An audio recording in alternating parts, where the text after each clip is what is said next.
Today, we are diving into a handful of Shakespeare's sonnets that grapple with something we've all felt, the absolute pain of being separated from someone you love. I mean, really? It's a question we all have to deal with, right? Whether it's an ocean separating you, a long road trip, or just waiting for the day to end so you can see someone again. How do you actually make love work when you're not together? Well, it turns out that 4 centuries ago, William Shakespeare was wrestling with this exact same thing. And, he couldn't just send a text or hop on a video call. His solution? He turned all that frustration and longing into pure poetry. Okay, so what's really at the heart of this group of poems? It's this deep, almost painful split between the physical self and the mind. This quote just nails it. The speaker's mind can be with his beloved in a split second, but his body is stuck miles away. And that gap, that painful space between what you want and what is physically real, that's where all the anguish and all the creativity of these poems is born. So here's the fundamental problem laid bare. You've got the body on one side. It's trapped, it's heavy, made of what they called dull substance. All it can do is wait and weep. But then you have the mind. It's totally free, lightning fast, and it can just leap across the world in a single thought. So, faced with this impossible split, what does our speaker do? How does he even try to solve this? His first move is pretty radical. He basically decides to ditch the body entirely and just escape into the pure power of his imagination. Now, to really get this, we need a little bit of context. For Shakespeare and his audience, dreams weren't just, random nonsense your brain cooks up at night.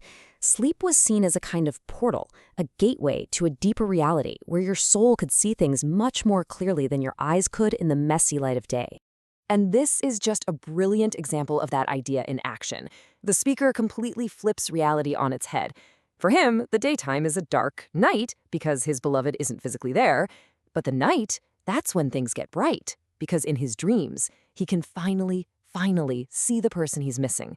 He then takes this whole concept and gives it this really fascinating philosophical twist, using the idea of the 4 elements. The thinking back then was that everything, including us, was a mix of earth, water, air, and fire. The body was the heavy stuff, earth and water, but the mind and spirit, that was the light stuff, air and fire. So in Sonnets 44 and 45, this whole idea creates this vicious cycle of despair. Okay, so step 1, his body, being earth and water, is heavy and stuck. Its only job is to produce heavy tears. Step 2, his mind, which is made of air for thought and fire for desire, can shoot off instantly to be with his love. But, and this is a big but, there's a cost. Step 3, when those swift messengers leave him, his body is left behind, just an empty shell of the heavy elements, sinking into this awful death-like melancholy. He gets this brief moment of joy when they come back with news, but then he immediately sends them away again, and the whole miserable cycle starts right back up. So, yeah, pure imagination, not exactly a long-term solution. It just leaves him in this brutal emotional loop. So his next attempt is to find something more real, more tangible, to find some kind of earthly way to feel close to the person he loves. He starts this restless search for substitutes, for anything that can possibly stand in for the real person. And he gets pretty inventive with it, I gotta say. First up, in Sonnet 46, he pictures this almost comical lawsuit happening inside his own body. His eye and his heart are in a mortal war over who really owns the image of his beloved. The eye says, hey, I get the outward picture. But the heart says, no, I have the inward love.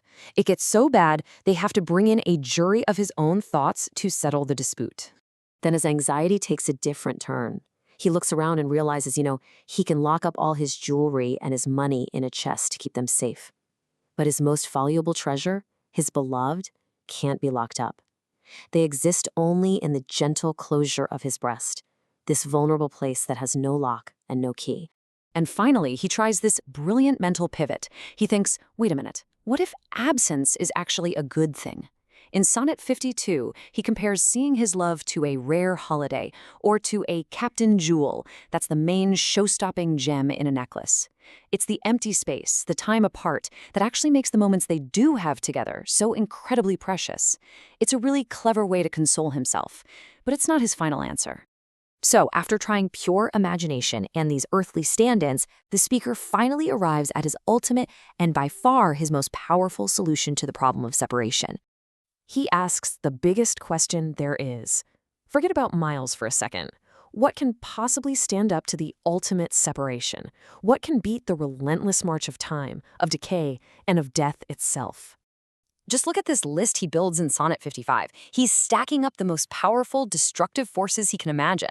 Solid marble statues, gilded monuments built for princes, the slow decay of what he calls sluttish time, the destruction of wasteful war. These are the things that are supposed to last forever. And he says they will all crumble. All of them. Except for one thing.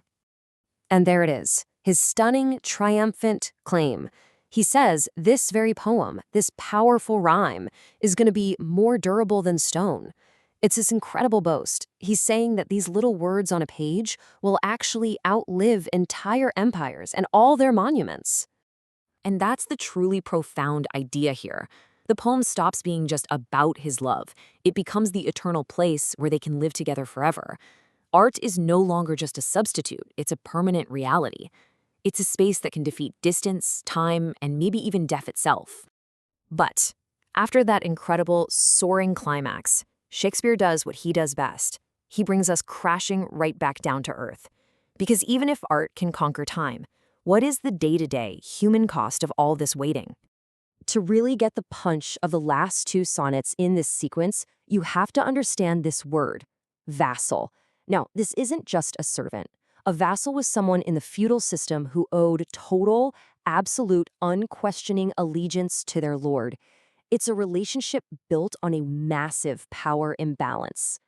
And this is where the speaker finally lands. After all the grand philosophical ideas and the triumphs of art, he's left calling himself a sad slave.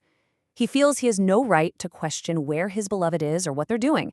His only job is to wait, even if, as he says, that waiting is hell. And he can't even blame them for their choices, whether those choices are ill or well. It's just a devastating picture of devotion that's been pushed all the way to self-erasure. So in the end, we're left with this huge paradox. On one hand, you have the creation of immortal art that claims it can defeat death itself. But on the other, you have the very real, very painful human suffering of a love that feels like slavery. And it leaves us with one last, really difficult question. Does that glorious artistic outcome justify the human cost it took to create it?